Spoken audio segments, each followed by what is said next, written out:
Hi, Dan. Hey, Matt. How you doing? Doing good. Doing good. How are you? Can't complain. I just came from teaching an evening class, so I'm all ready to talk about stuff. Sure. Yeah. Well, this is my first ever nighttime blogging head. So. Oh, you've done it during the day normally. Yeah, it's sort of work related, so I normally try and do it during the day. Fair enough. That's how I see it. All my equipment's at night, and I have to wait until after my children go to sleep to do it. So it's the difference between having children and not, I suspect. Right. Possibly. And children might be very frightened by this. Yes. Well, or they can make loud noises or come in and walk up to the camera and go, "Hi," which my daughter would do, in fact. Yeah, well, this is probably what the people want to see, but no, I understand your take. Yes, but speaking of whether or not we would want to have children, put in improper situations, sure, or whether they're want children them to be pages on Capitol Hill. Exactly. Yes. There's a bit of a scandal going on right now. It would be safe to say. Yeah. Perhaps a parent would disagree, but while I'm certainly loving this and sort of feel like the Republicans are getting what they deserve on a lot of levels. It also seems a little overblown to me. I mean, I don't want to say that Foley hasn't done anything wrong here, but in the kind of annals of wrongdoing, it seems a little minor to me. Minor is not the word I would use. I mean, I think one of the issues that's clearly coming up is what exactly did he do wrong? I mean, the word that's thrown around is pedophilia, but, it's not clear this was pedophilia for two reasons. First, what was the age of the pages involved? We're not talking about, 8-year-olds or 12-year-olds. We're talking about, 16 and 17. 16 and 17, which I think, certainly legally qualifies as children, and I certainly know some 16 to 8-year-olds that would mentally qualify as children, but clearly, you're not exactly, it's not so much you're in a gray area, I guess would be the way to put it. I mean, it's clearly wrong, but it's not as wrong as if it was a 12-year-old. Right. And then the second question is whether or not anything physical actually happened in terms of interacting between Foley and these pages, or whether it was all done, interactively. Right. But I mean, based on what we know, we have these emails, we have these IMs. They make Foley. Foley doesn't look like a good guy. No, hardly. No, I do not mean to condone in any aspect. But at the same time, it seems even. I mean, if you look at what the kids themselves were saying, right? I mean, this all started with an email that this one guy had gotten, which I guess he then forwarded to his friends with the heading 66666. Yeah. Right. But that actually strikes me as about the level we're operating at. It's like the kind of thing where if you heard about it, you would forward cringe. You would instinctively cringe, yeah. And you would say it was 66666. But, I don't know.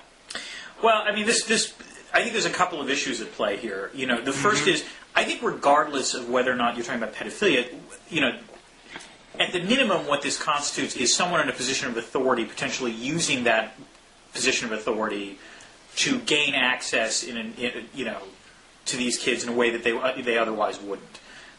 Sure. So, I mean, I'm not sure if it would qualify as... sexual harassment almost makes it seem less, I think, offensive than I think it actually is.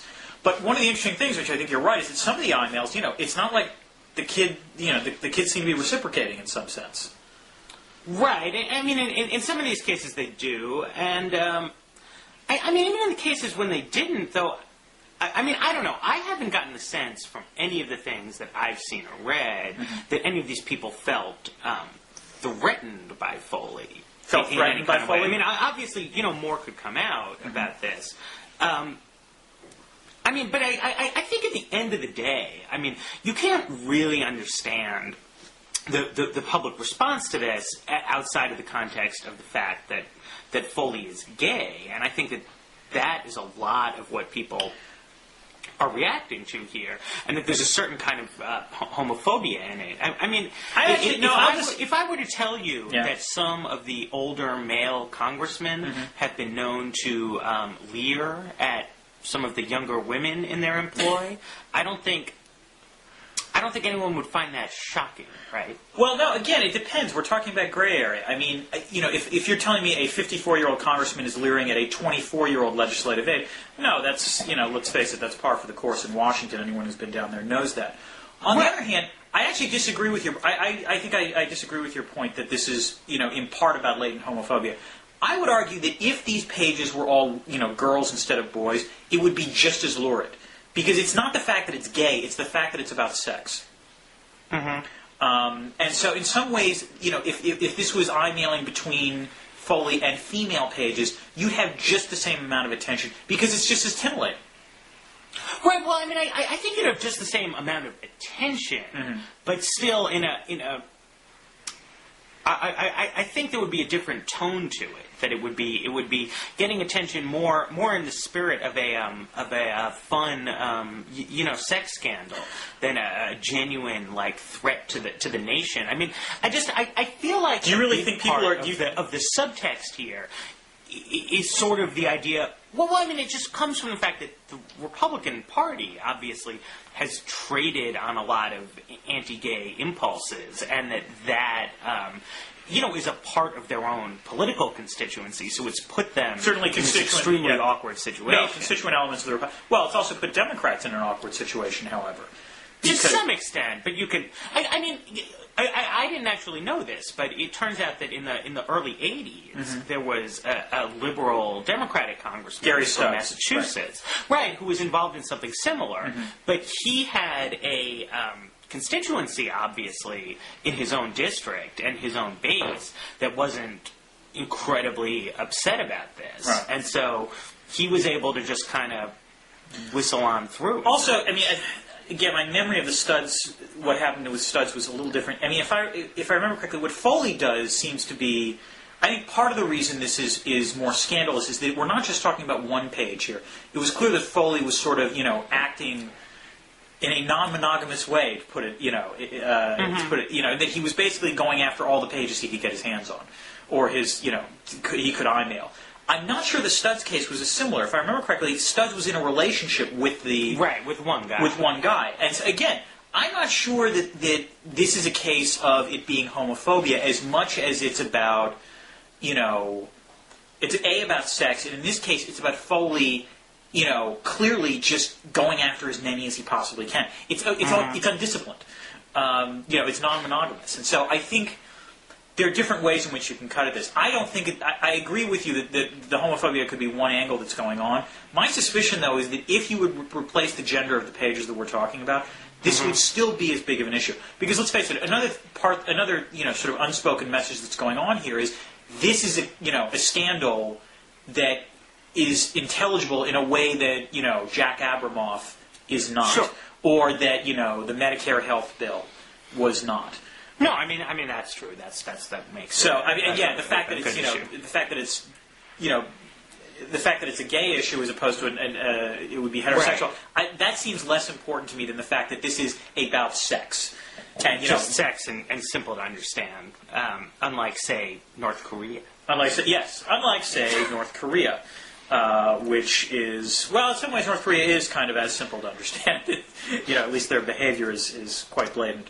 So we're at the stage now where... But for example, I think in an ideal world, right, people, the voters, and so forth, would care more about North Korea policy as an issue. One would hope. Although, I would say my last thought on the Foley thing is that, let's face it, the way in which, in some ways, this has been a dream scandal for the media because information has been doled out in just the right bite-sized lumps so that cycle after cycle after cycle is going forward.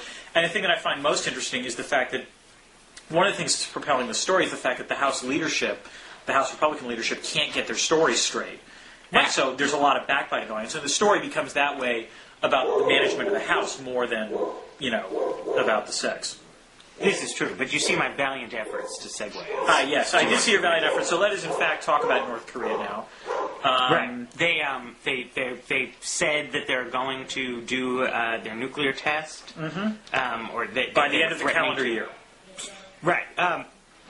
Which they hadn't actually done before, even though it's now been widely assumed for a couple years now that they have a nuclear weapon. Right. My first response to whenever we see one of these North Korea pronouncements is it goes back. There was an Onion headline, if I remember correctly. It was about 2002. It was during the build-up to the Iraq War, where I think the headline was something along the lines of, Kim Jong-il asked, "What do we have to do to get the U.S. to notice us?" Where the gist of the story is we have nuclear weapons. We're going to try to proliferate. We're going to do this, and still the U.S. is obsessed with Iraq. What's going on? Right. And this is in some sense a replay of what we had to deal with back in the summer when North Korea, test fired. In that sense, it was test firing missiles as opposed to the actual nuclear devices. Sure.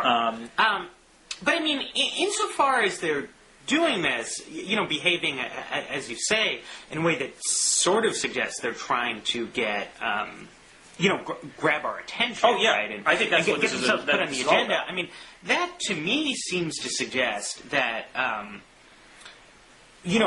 there's some kind of a diplomatic arrangement that the North Korean government would like to reach, and that you say diplomatic arrangement, get... I say massive payout. Okay. I mean, it's clear what the North Koreans have no good things they could do to get anyone's attention. What they will try to do is, act in as bad a way as possible in the hope that, because they know, and let's face it, there is no military option is off the table with regard to North Korea. So therefore, the assumption is that, someone's going to try to buy them off each time they act badly. And, to be fair to them, it's worked fairly well for them in the past. Right. Sure, but I mean, what's wrong with that? Well, surely even the Democrats would allow that, continually rewarding North Korea for bad behavior, perhaps set up a bad precedent for, what happens if you decide to be a bad actor. Or is the situation in North Korea truly unique and it won't be generalized? Right. Well, but I mean, the situation in North Korea is fairly unique. I mean, the reason military options for North Korea are so bad, has to do with, where Seoul is located. It has to do with the fact that regardless of whether North Korea actually has nuclear weapons, any kind of attack on North Korea North Korea would respond by launching as many ballistic missiles as it has against Seoul. Probably effectively destroying the city. So, there are relatively few, countries on Earth that actually have the ability to, level with missiles and artillery a major, industrialized city, right? North Korea is fairly unique in that regard, and, it means realistically that it has to be treated with a wider berth than most other countries out there. I would think. Especially because, to an almost unique level, right, our close allies in the region, in South Korea and Japan, very, very much do not want there to be a war with North Korea. No, but although this raises an interesting question, because, your suggestion is we can just, potentially, pay them off again. But there's another way to think about this, which is the last thing North Korea actually wants is a war. As much as the military option is not one for us, it's also not really an option for the North Koreans. Yes, they could devastate Seoul, but that would be the end for them. They would cease to exist as a country. The rhetoric is very clear on this. So even if they, the U.S. policy on this is actually kind of fascinating because whenever, on the one hand, whenever North Korea does something like this, there's the instinct to say, Christopher Hill, who's the Assistant Secretary of State, said this last night, they cannot test fire. It is not permissible to have a North Korea with nuclear weapons. But at the same time, our concern is not so much North Korea having nuclear weapons, because let's face it, they've apparently had them for a past decade. Our concern is North Korea proliferating those weapons. North Korea getting those weapons to other people. And one of the few, I think, multilateral initiatives that the Bush administration has initiated that actually seems to be working is this Proliferation Security Initiative, which deals with North Korea, which basically imposes a blockade on them that hopefully prevents them from getting weapons that they develop to get to other bad actors in, let's say, the Middle East. Right. Yeah, exactly. But, still, you have to be concerned that, we can't... a blockade doesn't prevent the proliferation of know-how.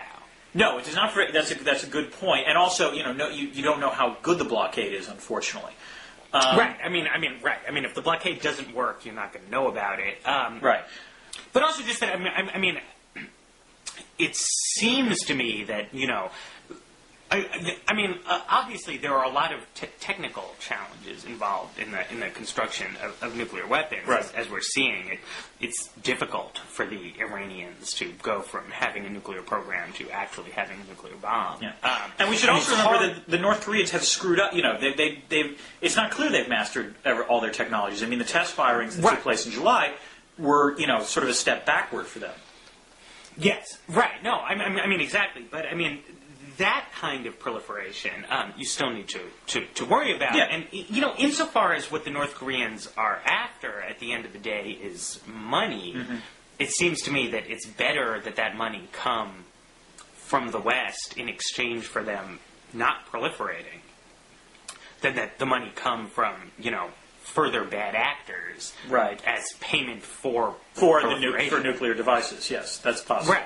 Although, then this leads to the question whether there's another option, which is whether if they test fire. I mean, even the Chinese and the South Koreans have made signals that they're not really going to be too keen on this if they cross that line.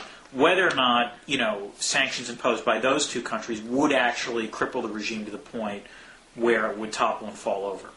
Right. I mean, you always hear that the Chinese have influence in Pyongyang, and I never know exactly what that means. Yeah, I mean, I actually think China's influence exists, but I mean, I think there are two sanctions that could actually have bite. I mean, part of the reason North Koreans are behaving the way they are is that the U.S. got China to impose financial sanctions against North Korea against a bank that they used in Macau to engage in money laundering operations. And it's clear that this actually had more of an impact than people realize, because part of what North Korea seems to be gambling on here is that they will lift those sanctions in return for not test firing, or for not having a nuclear test.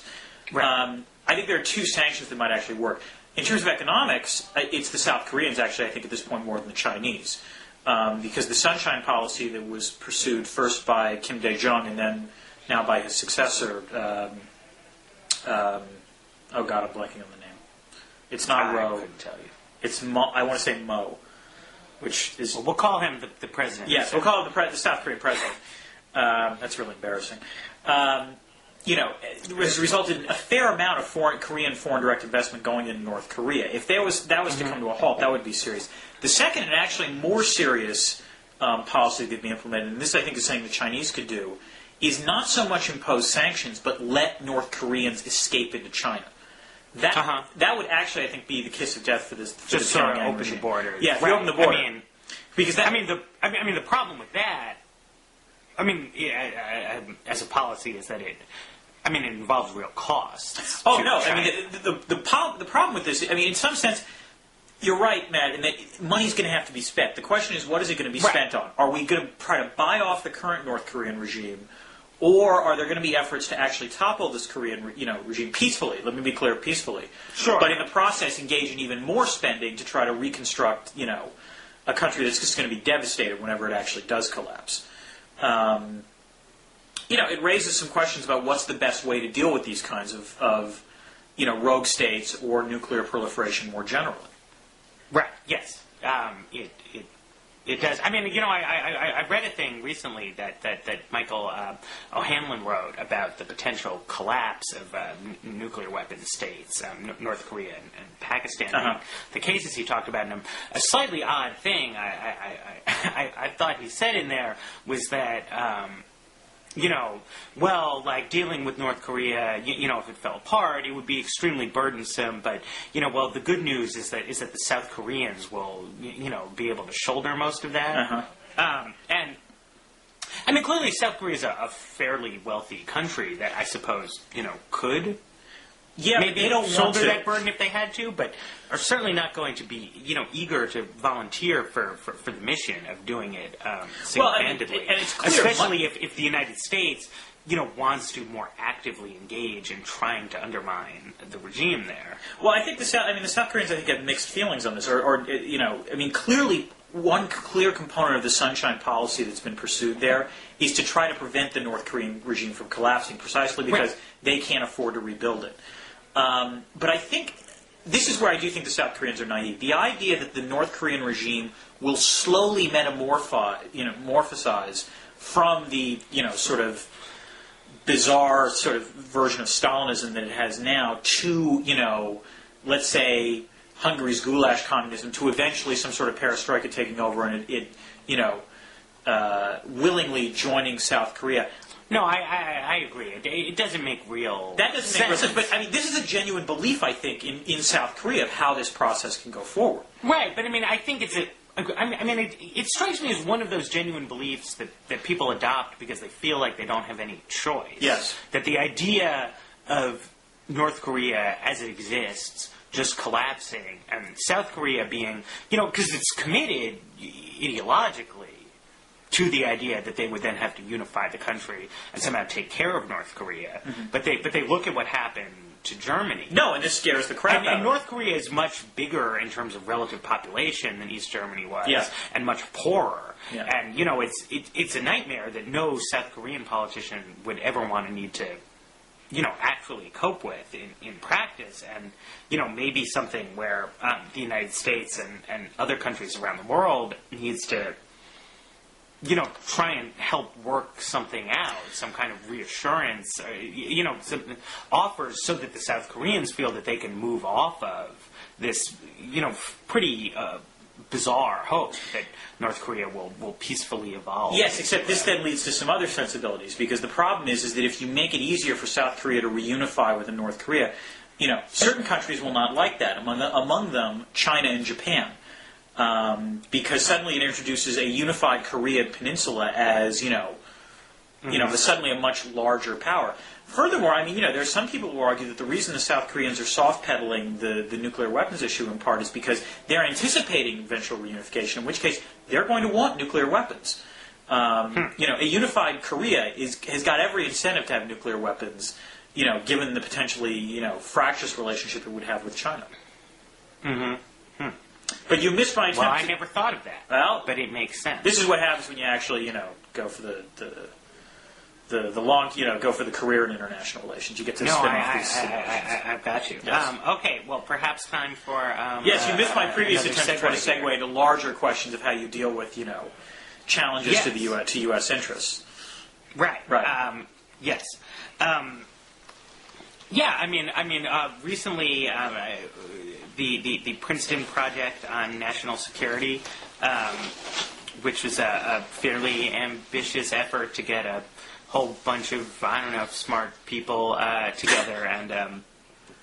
including a couple of the Blogging Heads TV crew. I should, full disclosure, I was someone who participated in a few of the Princeton Project conferences in one of the working groups, the one on economic security. I think Bob Wright was involved in some of the project as well. He's in fact at least quoted at one point. Yes. Oh, he actually. Yeah. Mm-hmm. But I don't know. I read it. I thought it was interesting, and I thought that I mostly agreed with it. I guess. But at the same time, I found that when you talk about something specific, right? Mm-hmm. Especially you talk about the issues where you really worry that something bad might happen. Mm-hmm. North Korea, you talk about Pakistan, right. So on and so forth. And when you look at these thorny problems, I'm not sure that general doctrinal statements help you that much in figuring out what you're supposed to think about them. Mm-hmm. I think there's a couple of things going on. First, the very fact that you've got this Princeton project, and we should, to put it in context, this is one of many efforts out there to try to articulate a new form of grand strategy for the United States, yes, to substitute for the sort of neoconservative grand strategy that generally is associated with the Bush administration.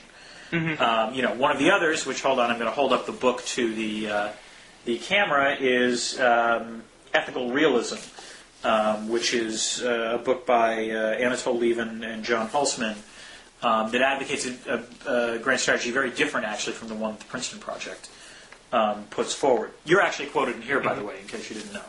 Yes. You're cited. Your name is misspelled, though. Yes, I'm a little upset. I got a chance to talk to Anatol about that last week. I hope you apologize. I don't think there's anything that can be done for me, though. No, that's true. Well, you have a chance to rip him to shreds now on Blogging Heads TV. Yes, but no. Well, my hope was that the book will just sell so much that there needs to be a second edition where the spelling can be corrected. Yes. Exactly. But because I like the book, so I'm not particularly going to rip it to shreds. That's fair.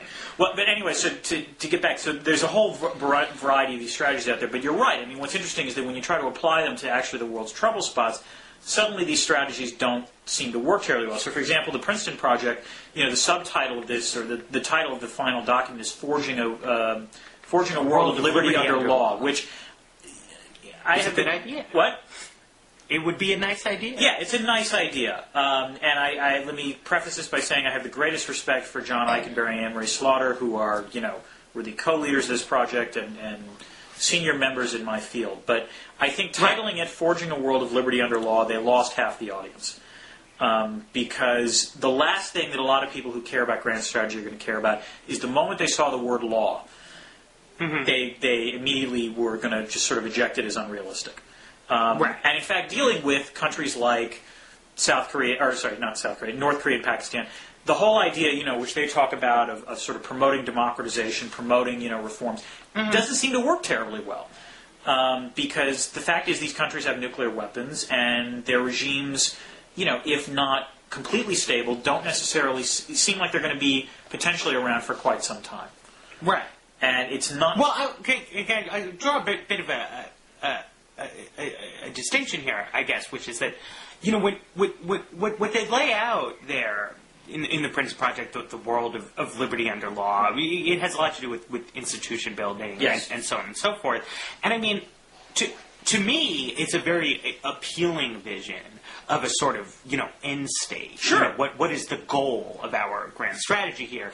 In a way that the neoconservative vision of a sort of endless American hegemony, seems less appealing. Well, I don't know. I mean, neoconservatives would call it enlightened hegemony, to be fair. So, sure, but even so, I mean, I think that's very problematic. That the stuff that the Prince Project talks about is much better.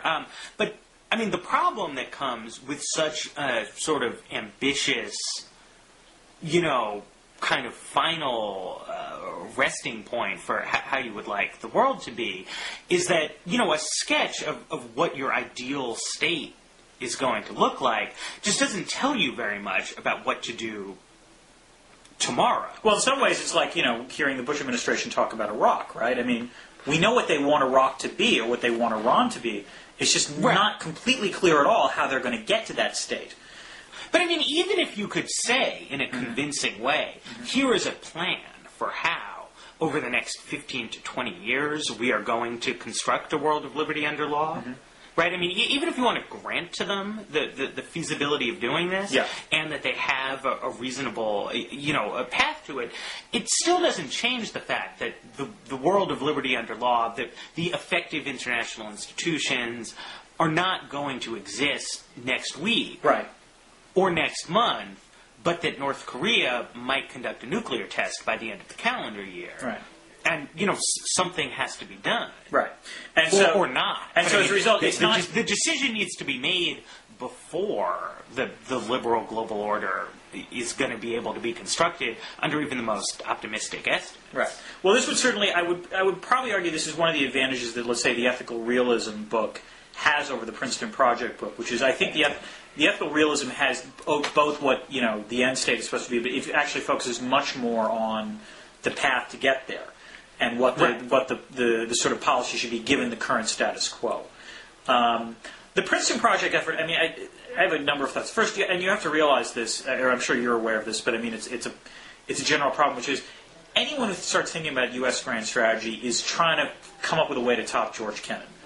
And top the containment doctrine that he espoused. And the problem is that the containment doctrine was a smashing success by Kennan, but it was also a smashing success because Kennan was able to focus entirely on the Soviet Union and what explains Soviet behavior and the best way to counter Soviet behavior. The difficulty when you read the Princeton Project effort is that it needs to explain the whole world. Yeah, I mean, they've got threats.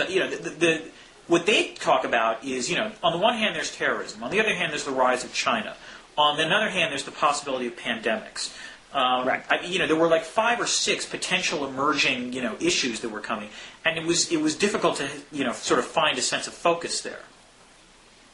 Yeah, well, in fact, it says that we should avoid having an undue focus. Right, and I think this. I mean, it doesn't put it that way. Yes. But no, it's clear. It's focus, but that's what they're saying. Yeah, and this also leads to another distinction, I think, between the Princeton Project and Kennan, which, I mean, Anne-Marie Slaughter said this was an attempt to do Kennan by committee, and a committee of 400 is just never going to produce as coherent a document as one person, even if you disagree with components of it. Although I should add that in the end, this was basically Slaughter and Eikenberry writing it on their own. But if Kennan had had to articulate his containment doctrine, to myriad numbers of working groups and untold numbers of outside experts, and then publish something that was going to reflect all that input, it would have been impossible. It would have looked unintelligible. Right. Yes. Right. I mean, whereas a more conventional book like Ethical Realism with two authors, which is even a lot of authors for a book. Right. Still you can two people need to agree, and then you can say something about it. Matt, let me ask you. I mean, one clear distinction between Ethical Realism and the Princeton Project was the Princeton Project set out a number of challenges that they thought were present in the current situation to world order. One of them being terrorism. One of them being global pandemics. One of them being the rise of new actors. One of them being non-proliferation. Right. Whereas Ethical Realism makes it very clear that the primary threat is terror. Is terror emerging, clearly coming from Islamic countries. Do you agree that should be the priority of focus, or are you more comfortable with the Princeton Project? No, I think that there is something appealing about the Princeton Project's formulation because it does seem to me that the threat of terrorism should not loom quite as large as the way the threat of the Soviet Union did during the Cold War.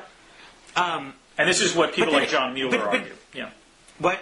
John Mueller, among others, argues that the U.S. has overestimated the extent of the terror threat. Where I think Mueller goes... Well, I don't even want to say that Mueller goes wrong here, but because Mueller's focus isn't on thinking about foreign policy, terrorism, Islamist terrorism is almost, I think, the greatest threat the United States faces by default. I mean, not because the threat is itself so enormous in historical terms, but because it really is a lot more threatening than everything else. I think the fact that a lot of people are inclined to name infectious disease as something that's up there, it just sort of reflects the same phenomenon, that there's been a general kind of lowering of the threat level. Because at the end of the day, I mean, infectious disease is not a new problem at all.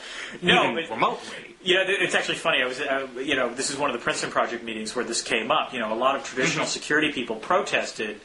We can't bring up. In fact, it was John Mearsheimer protested. You can't bring up, pandemics. That's not a traditional security threat. Let's face it. We've dealt with it before. The Black Death. The Black Plague. The influenza epidemic of 1918. But other people pointed out at the time, yeah, we've dealt with this before, but we didn't deal with it that well when it came up. So that doesn't mean that we shouldn't be paying attention to it now. No, I mean, I agree. We should, but I mean, again, I think the fact that kind of thing might rise toward being one of our higher level concerns, shows that just things. The most traditional kind of international security threats have kind of faded away for the United States. Or at least I think in the near term. I mean, I think the rise... In the near term, right? Yeah. But those kind of things are still... they're the sorts of things that would be most threatening. Yeah. Right? I mean, if China were a hostile peer competitor to the United States, that would be a bigger problem. That would be a much more paramount threat than even I think Islamic people might get the flu. But I mean, it's just not the... And so on one level, I do want to say, well, dealing with the rise of new powers is very important. But on the other hand, I almost think that the most important aspect of dealing with the rise of China is to combat the unduly paranoid about China people in the United States. So I hesitate to throw my weight and internet influence behind the idea that we need to think more about China. I mean, really, what I think we need to do is there's a kind of military hysteric wing about China, and an economic hysteria wing, about China, and we need to get both of those factions of people to relax. I would argue the economic hysterias are louder, but I see your point. Right. Well, they're louder, but they're further away from the guns. Yeah, that's true. I mean, my suspicion is that the ethical realism argument will be more appealing, in part because it does prioritize the terror threat. it argues that paying attention to all the rest of this stuff is just insane, and that we should make it clear that this is the overarching threat. And let's face it, that's intellectually appealing to a lot of people. It simplifies. Right. That's the reason why grand strategies are compelling sometimes, is that when they they boil things down to their clear essentials. One of the problems with the Princeton Project is that it embraces a world of complexity, and I think it's correct in pointing out the world of complexity. But at the same time, there's a reason why you prioritize some things over others. Right.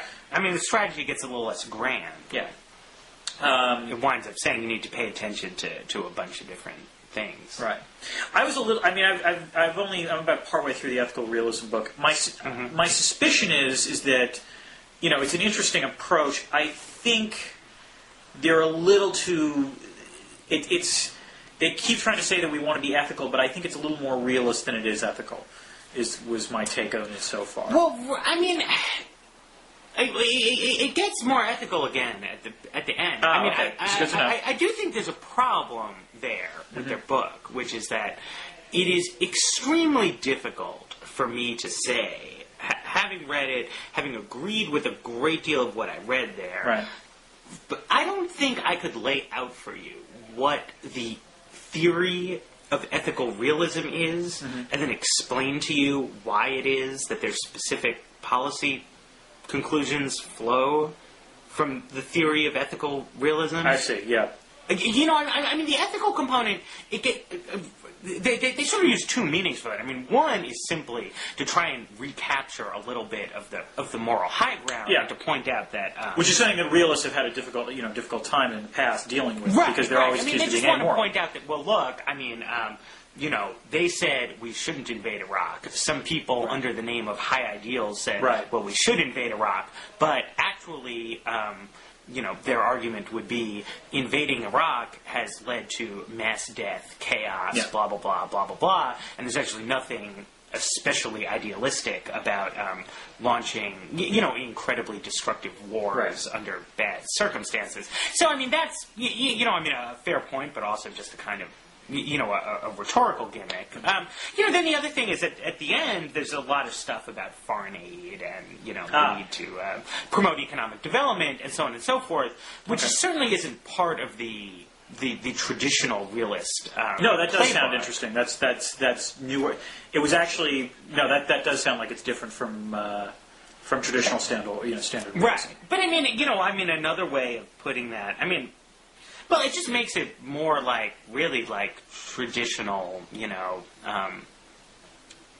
somewhat lefty thinking about how America should operate in the world, like fighting fewer wars and engaging in more foreign aid projects. Well, to be fair, realists generally, realists, although they're always associated with the idea of being sort of tough-minded, willing to use force, rejection of the idea that there are rules of the global system. If you actually take a look at how realists look at particular wars, realists are almost as pacific as pacifists. Most realists tended to oppose the Vietnam War. Some realists, were not necessarily thrilled with Gulf War I. Certainly, there was massive opposition by realists to the Iraq War. Right. George Kennan himself was not clear that the original Korean War was part of. They in ethical realism they talk about the Korean War was the perfect extension of ethical realism. But a lot of realists in the wake of World War II didn't think Korea belonged, in part of our vital interests.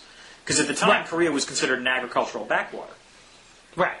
Yes. I have always thought that the problem with, espousing realism or saying that's what you do is just that, the question of what is and isn't in the national interest is so obviously open to dispute. Well, not for realists. Realists have the divine truth on this, apparently. Well, sure. No. Obviously. Again, while I think Levin and Holtzman come to a lot of conclusions that I think are correct and are persuasive about various things, the work is actually being done by the persuasiveness of their analysis of particular issues, as opposed to the logic of realism, of ethical realism. I see. No, that's interesting. Well, I'll have to see if that's true from reading the rest of the book. Right, but so that I know Levin has a very strongly held take on Russia and Russia policy, which seems mistaken to me. Okay. And so, some of what he has to say about Russia in the book winds up seeming mistaken to me. But it winds up seeming mistaken to me in just the way that it's just not clear to me that ethical realism per se, cuts one way or the other on these questions. I mean, so he feels very strongly that sort of loose talk that Ukraine might someday be a member of NATO is a giant policy blunder, which is going to lead to massive wars with Russia or something along those lines. I mean. It's an argument, yes, but right. But again, that's an argument about Ukraine and about Russia and about NATO. Yeah. I mean, it's an empirical argument. Right. It's not something that flows from the theory of this. Well, no. You could live this way. I can imagine how they would make this argument from ethical realists, which is the last thing you want to do is talk about Ukrainian admission in NATO because that would be perceived as Western expansionism. U.S. expansionism, an attempt to assert, U.S. hegemony, which the Russians would react to. Right. Maybe they would, maybe they wouldn't. It would depend what else we did. Yes, that's clearly correct. It's that what else that ethical realists aren't necessarily going to buy. Realists generally think that, what matters is, the extent to which we're trying to exercise our power. Certainly getting Ukraine into NATO would be the most obvious fact. And I think Levin and others would probably argue it doesn't matter what else we do. That's the thing the Russians are going to pay attention to. Although, ironically, during the end of the Cold War, part of the reason that we were able to keep Germany in NATO was because Bush at the time was able to argue with Gorbachev. Convince the Russians that would help prevent. Yeah, exactly. That you want Germany within NATO because it actually constrains Germany, which I think actually they were correct in arguing. Although it's not. That's an argument that's antithetical to realism.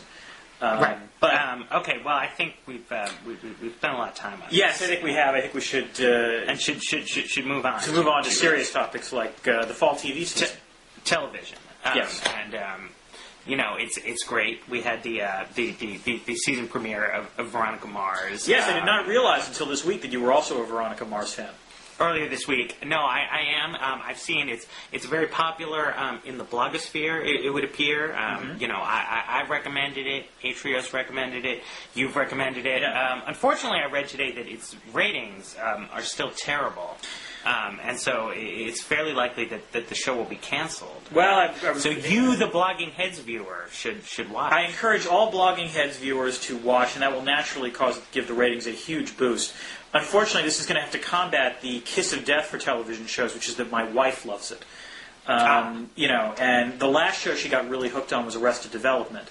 And naturally, they canceled that. What's interesting, though, about both shows is that we got hooked on them not when they were, first aired, but we caught up with them on Netflix. Right, yes. Friends recommended it to you. Yes. Or to me, at least, that was how I got into Veronica Mars, certainly. And my other favorite show, The Wire. Yes, you're a big Wire fan. I know you're a huge fan of The Wire. Yes. Yeah, and then, I went back and I saw the first seasons on DVD before starting to watch it. This is, in fact, which is the new way to watch television. No, this is true. This is happened to us with Veronica Mars. Over the summer, we were flipping channels. We caught an episode and we're intrigued by it, so we ordered the first 2 seasons. And we're very happy. We just caught up with it, so we were able to. We got the final disc of the second season after the premiere, but we DVR'd the premiere, so we were able to watch everything in sequence and then catch up in real time. And some people, I think there was a Slate article making the argument that this was really how TV was meant to be watched. Yes, in fact, it reduces anticipation that if you watch, by watching, television shows, either, in DVD format or what have you, you don't have to have the agonizing wait from week to week of what's going to happen next, Now, see, I will say, when I watch on DVD, though, I find that I tend to overindulge. What do you mean by overindulge? That I'll sit there with the disc, and I'll watch one episode, and it'll be good. And so then I'll watch the second episode of the disc, and that'll be good. But then I'll watch a third or a fourth. When really I shouldn't have.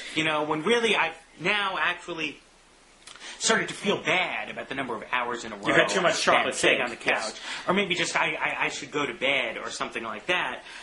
Whereas there's something actually satisfying about watching the episode when it airs on television, then it ends, and you really wish that there was another episode coming tomorrow, but there isn't. Right.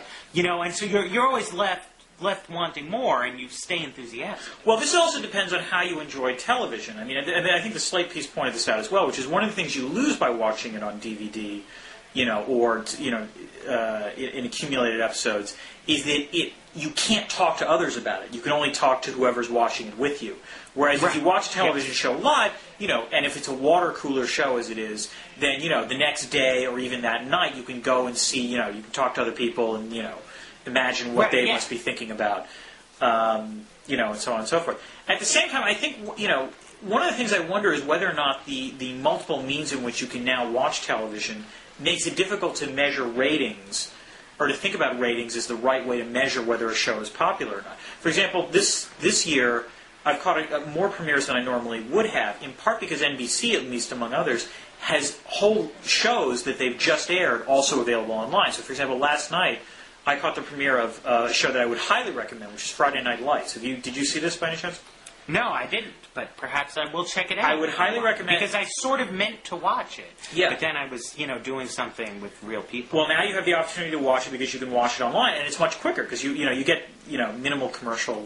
You get one commercial for each segment. No, and I watched some season of Battlestar Galactica. Yes. On episodes I downloaded on my computer when I flew to Spain and then I flew back from Spain, and over those two things on my iPod I watched I guess half a season of television. Right. Yeah. And no, I mean it does it disaggregates the viewing in a way that makes it a little bit hard to measure.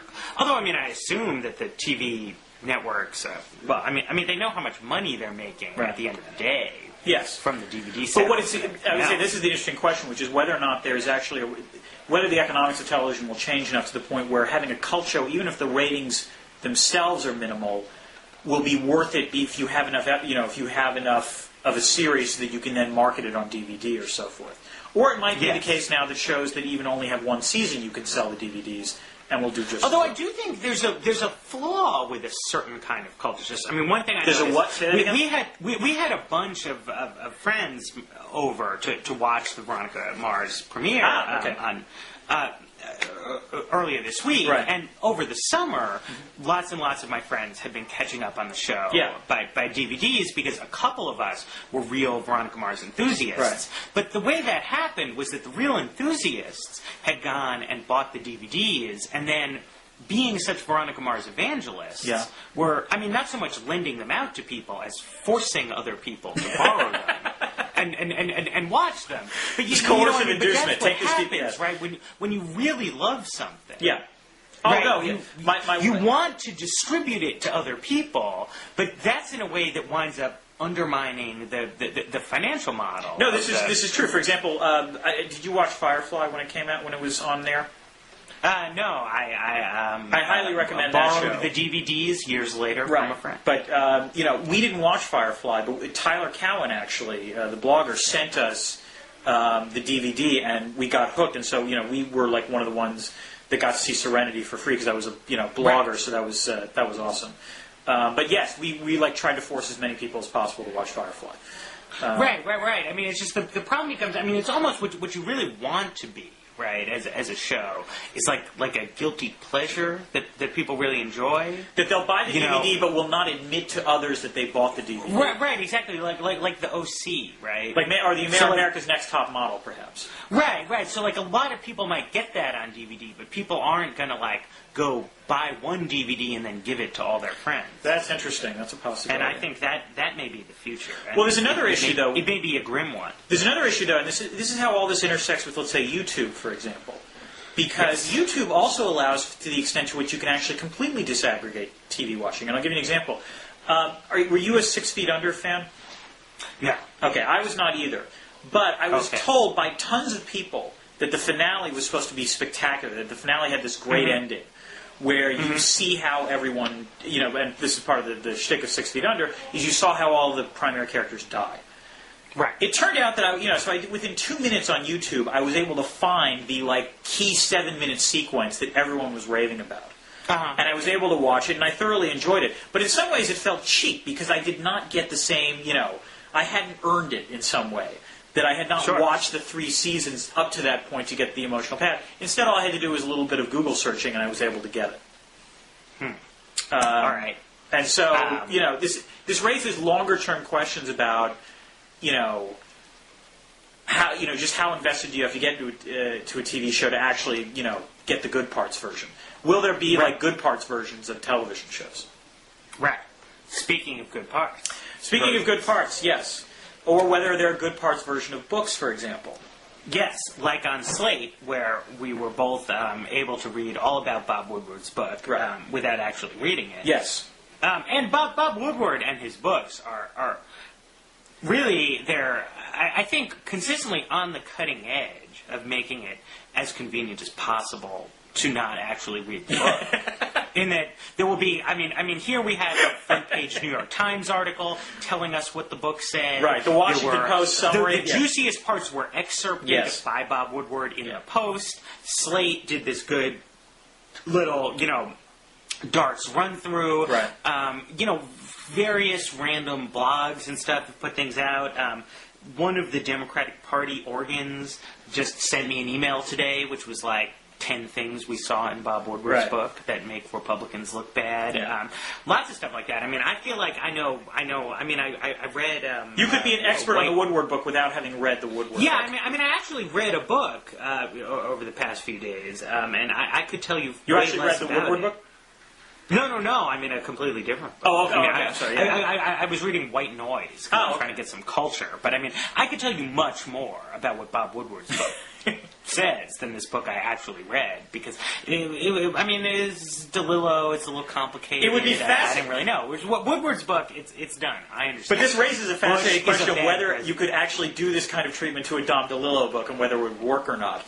I'm not entirely sure it would be successful in the same way that would be with a Woodward book. No, probably not. No. But in the world of nonfiction, I think this is a great advance, really, and people want, because skimming is so difficult. Well, in some ways, I think it allows the rest of the world to act like Sunday morning pundits, because I'm sure a lot of Sunday morning punditry is based on stuff. On when they talk about Woodward books, they haven't necessarily read the whole book. They've had some flunky read the book, provide a quick précis of the book to them. And then they're able to talk knowledgeably about it. Now we get to do that because people like Slate or, the Post or the Times, or even Woodward himself. One of the things that Woodward has done in the recent books, which he didn't do in, let's say, All the President's Men or The Final Days of the books from the 70s, is that he has a prologue, which sort of says, the prologue which screams, this is the juiciest, this is what I think is the juiciest part of this book. Yes, although it should be said, I'm not quite sure what the adjective is, but Bob Woodward's books are almost sort of uniquely, I don't want to say unreadable. They're uniquely suited to not being read, but to just picking out the information. Because are you implying that there's a lack of literary value added in Well, but not even to knock his writing style necessarily. But then, as everybody knows, the strength of Woodward's books is his juicy nuggets, right? It's not in a sweeping analysis of the situation. It's not. And it's not really in the literary narrative. It's that Woodward, every Woodward book will have its scoops. Let me issue one defense of Woodward, which is there's one way. I always compare Woodward to like being the John Grisham of Inside the Beltway, and it's the same sense in which when you read a Woodward book, what Woodward does exceptionally well is, you really are the fly on the wall when you read the book. So in a way that, and that's actually, if you think about it, kind of hard, it's harder to do than sometimes people think, which is he's got to convert all of these interviews into this fly-on-the-wall narrative of, truly you are there, and, it is, Woodward is the classic omniscient narrator. Now, actually, I think the problem is that the effect is actually too overpowering, and that, one of the advantages of reading it in the disaggregated way that we're talking about is that it becomes very clear who Woodward's sources are. And that, as a result, inflects how you think about things. So, for example, obviously Tennant must have talked a fair amount to Woodward, on this latest book. Similarly, Powell, who's been a Woodward, source for decades at this point, and that obviously affects the way in which you think of how these people are treated in the Woodward books. Sure. Well, but also, though, that mere fact becomes interesting. Yes. Right? Whether or not you entirely believe George Tennant's account, right? The mere fact that, obviously, George Tennant decided he wanted to speak about this. This was the story he wants to put out there. Right. That is an interesting fact about the world. Potentially, in the sense of, whereas in the previous Woodward books there was less sort of candor, or less of this sort of, Rashomon version of what actually happens. Right. Right. Well, yes. On the other hand, it's just this stunning quality of differentness to the books, in which the same people and the same personality attributes of Don Rumsfeld and Dick Cheney and George W. Bush just go from being totally praiseworthy to being despised. Right. In a way that, I don't know. You could speculate as to exactly Are you saying that you, Matt Yglesias, now actually have sympathy for Woodward and Cheney and Rumsfeld because of this treatment? No, I'm not saying in particular I sympathize with them. It's just, it strikes me as very strange that Bob Woodward has acquired the sort of stature where he can publish one book, he can publish Bush at War. Right.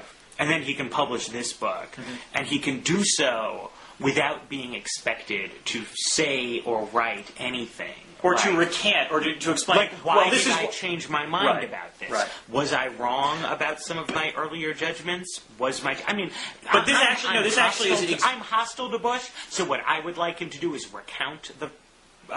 for older books. But if you're more of a Bush fan, then you would want Woodward to be made to mount a more thoroughgoing defense of completely changing his mind about these various things. Well, this raises some interesting questions. Part of it, again, and this goes to the aspect of Woodward's style that I do think is what makes it so gripping, is because he does such a brilliant fly-on-the-wall version, you never know, Woodward never is explicit in saying, this is what I think. So his defense would probably be, I never have to recant. Bogus. Don't you think it's fairly clear what he thinks? Yes, I agree. But the problem is that he can always have the defense of, well, no, I'm just reporting it the way I see it.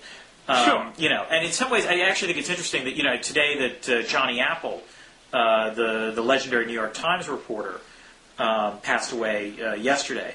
And I think that the timing is interesting because I think in some ways Woodward is the natural successor to Apple. Because Apple was renowned for never sort of injecting, a conscious...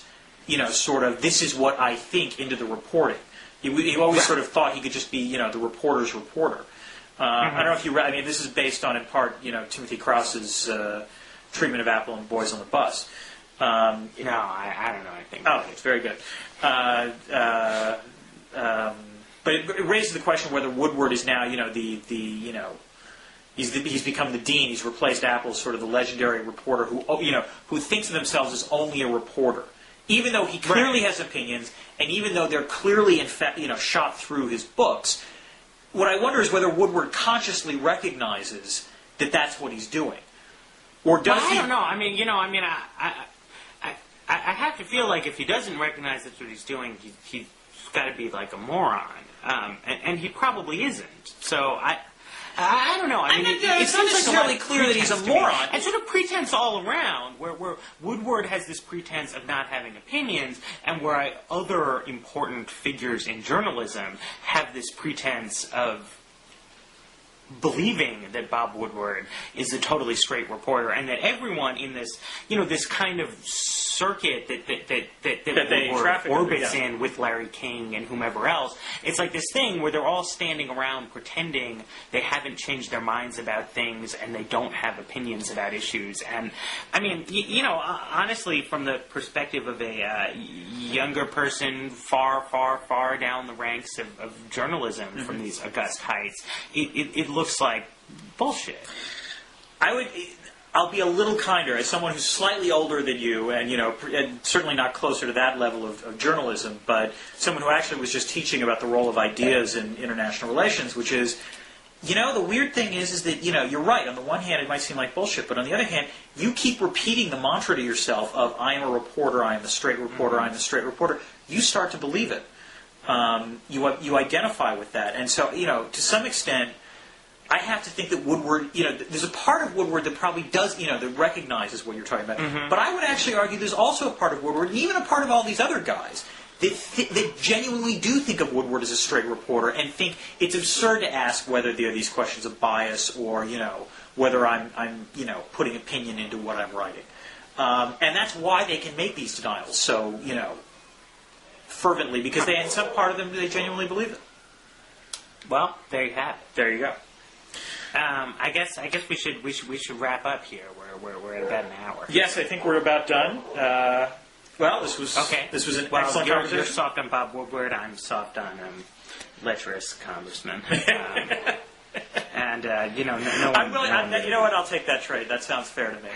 Fair enough. Okay. All right. Yeah. Well, it was good times. Good talking to you, and hope to do this again. Great. All right. Take care.